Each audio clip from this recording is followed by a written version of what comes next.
هذه البوابه وجميع بوابات بوابات شرطه ابو مختلفه ظبي يا اما بهالشكل او هذا. الكاميرات اللي في الخلف، الكاميرات اللي بالخلف تقرا رقم السياره وتسوي 3 اشياء. اول شيء تتاكد من ملكيه السياره اذا كانت منتهيه او لا، تتاكد من السياره اذا كانت مطلوبه مروريا او جنائيا يعطينا تنبيه ونطرش اقرب دوريه يتعامل معاها.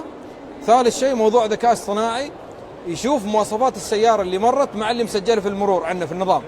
اذا كانت مختلفه مثلا رقم 1 2 3 مسجل على مرسيدس سوداء، نفس الرقم مر على سياره ثانيه بيضاء او فور ويل او كذا يعطينا تنبيه ان احتمال يكون تزوير او سارق اللوحه من مكان ويستخدمها هو لاغراضه، يسوي مشاكل او سرقات او هالاشياء هذه. يعني بوابات ذكيه بالذكاء الاصطناعي، سواء كنت تستخدم الموبايل كنت تستخدم مبحث حزام الامان، صحيح. من شغل بغير الطريق، حزام الامام حتى للراكب الامامي، الحزام للراكب الامامي بعد، السائق والراكب. الحزام هي السائق والراكب.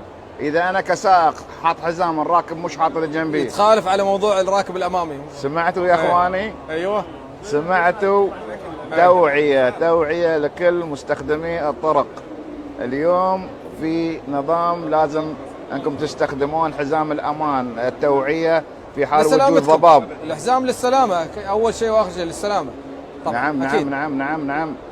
شو بالنسبه للبوابات التعريفيه؟ بوابه التعرفه هذه بس مجرد ديزاين نحن حاطينه، احيانا مركز النقل المتكامل يشاركون ويانا يستخدمونه، لكن في المعرض هذا مش موجودين. سؤال سعادتك فضل. وايد هذا السؤال دارج، يقول لك اليوم اذا كان في ضباب، انت ذكرت قبل شوي يتم خفض السرعه ل 80، نعم.